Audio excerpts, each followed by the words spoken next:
Fala Brazucas, vídeo novo no canal, já dá aquela moral, curta, compartilha e se inscreva no vídeo.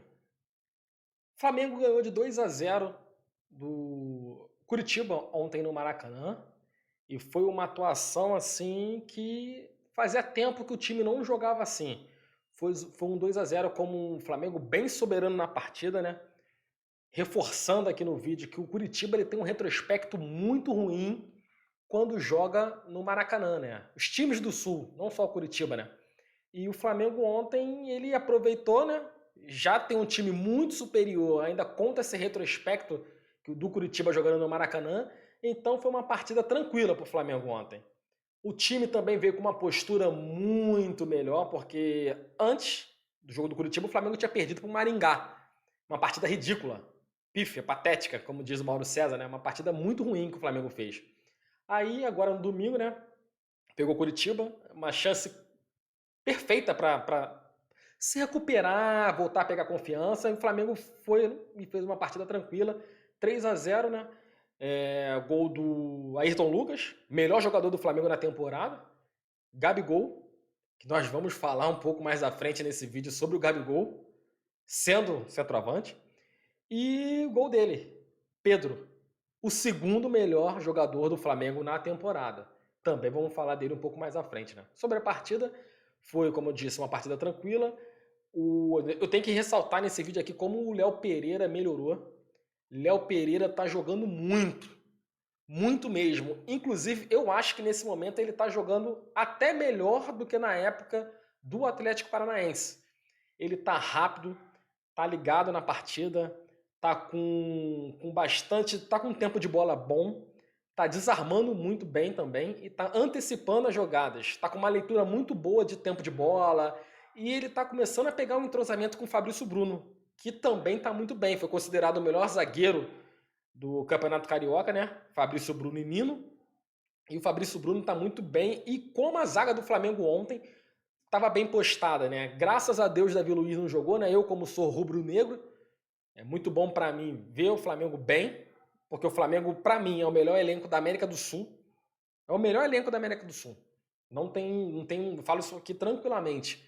A gente faz uma análise racional, mas o Flamengo é o melhor time da América do Sul, nome por nome. Tem carências em algumas posições? Tem.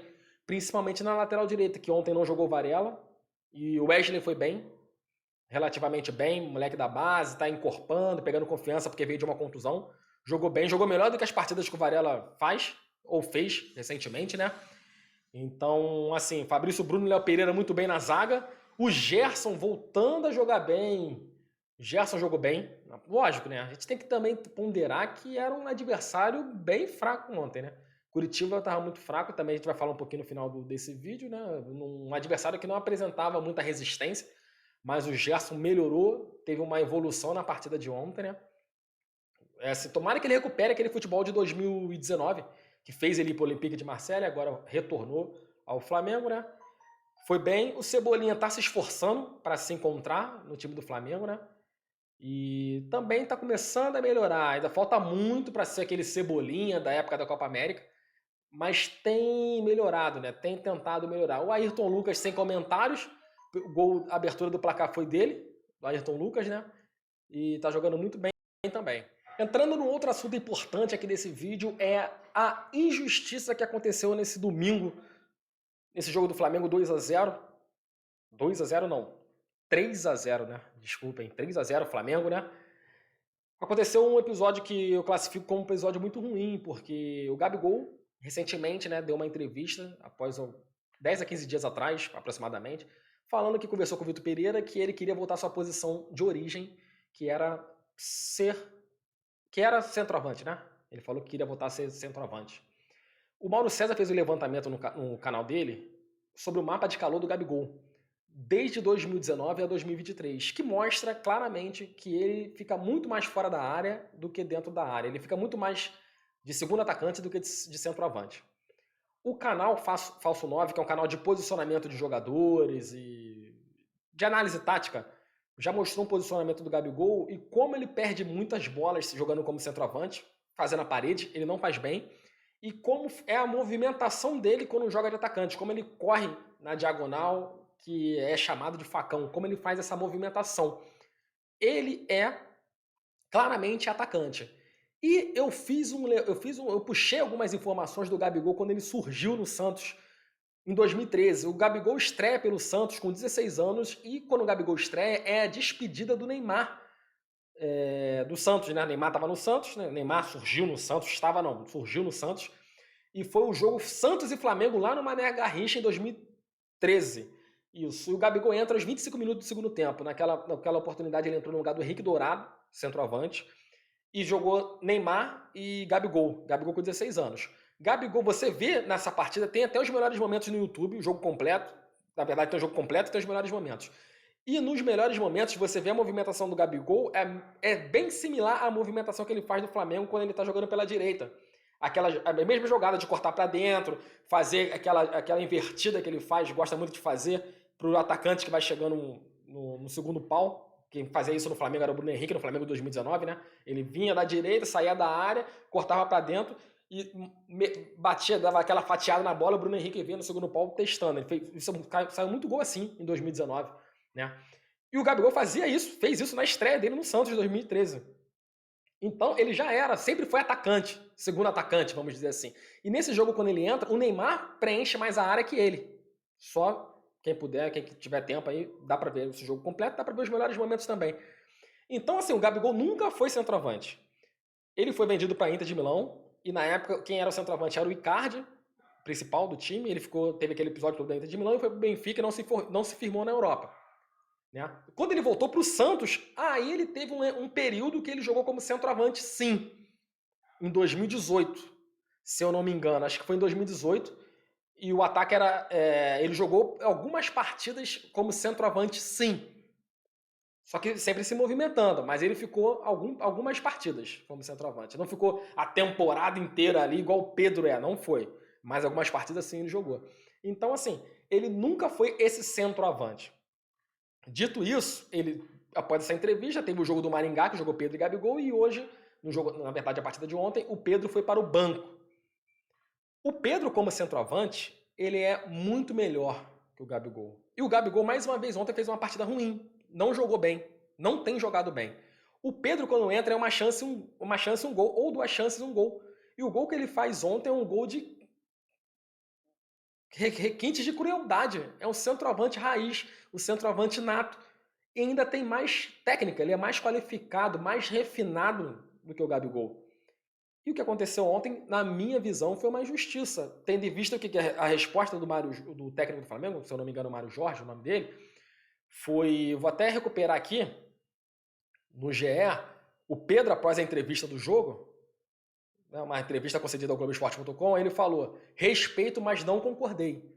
Gostei disso que ele falou, porque demonstrou personalidade. Ele poderia ter falado alguma coisa, não, tá tudo bem, vou brigar pela minha oportunidade. E não. Ele respeitou como tem que fazer, porque a instituição Flamengo está acima de qualquer jogador, Gabigol, Gerson, Pedro, Arrascaeta, Everton Ribeiro. O Flamengo é maior que eles todos, os dirigentes também. Só que ele não concordou. E não tem que concordar mesmo, não. Ainda mais a forma que foi. O Pedro é o melhor centroavante do Brasil e é o maior goleador do Flamengo. Hoje. Então tem que respeitar, mas tá certo em não concordar. E o técnico do Flamengo aqui, deixa eu pegar aqui essa informação, o Mário Jorge explicou, né, que a escolha foi feita por uma questão tática para povoar o meio de campo do Flamengo. Quer povoar o meio de campo, Mário Jorge? Tira o Gabigol, bota o Matheus França e deixa o Pedro. Porque o Gabigol saiu da área direto e não tinha ninguém preenchendo aquele espaço assim. Em alguns momentos o Matheus França preencheu, fez até uma boa partida, mandou bola na trave, mas não é o Gabigol centroavante. Centroavante não é, ele é segundo atacante, ele é atacante. Então, ou joga os dois juntos, ou sai o Gabigol, hoje. Porque eu agradeço tudo que o Gabigol fez, ídolo da nação, gosto muito dele. Como ídolo, não acho ele refinado, não acho ele bom tecnicamente. É que ele fez os gols dos jogos das Libertadores, ele é o único jogador que tem gol pelo Flamengo na Libertadores, e isso não é qualquer coisa. Mas o Pedro, hoje, o que aconteceu domingo foi uma injustiça. Não tem condições de o Gabigol entrar no lugar do Pedro, o Pedro ficar no banco. E o Gabigol errando tudo, tomando amarelo, fazendo as mesmas coisas. E, assim, o mesmo modus operandi do ano passado, do ano retrasado. Aí o Pedro entra com pouco tempo, já requinte de crueldade, o centroavante nato que o Flamengo precisa de gol, precisa desse cara lá. E não é o Gabigol.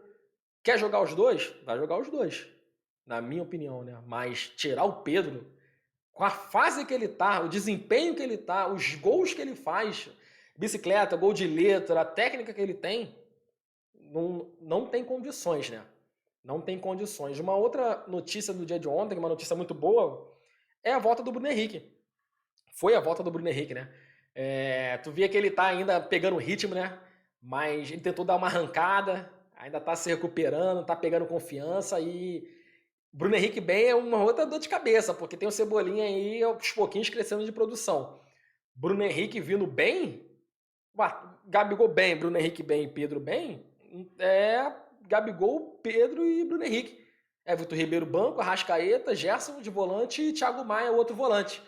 Lateral direito, precisa contratar lateral direito.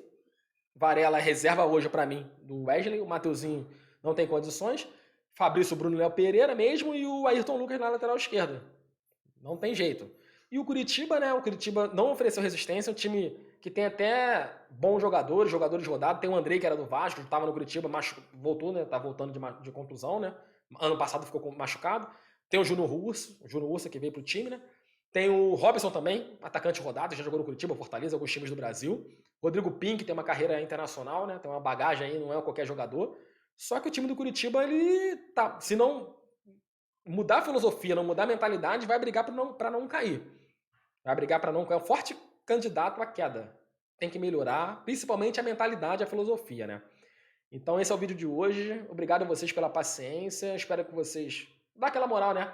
Curta, compartilha, se inscreva no canal que vai ajudar cada dia mais a gente publicar conteúdos melhores, melhorar cada dia mais e crescer aqui no YouTube. Muito obrigado, galera. Partiu e valeu!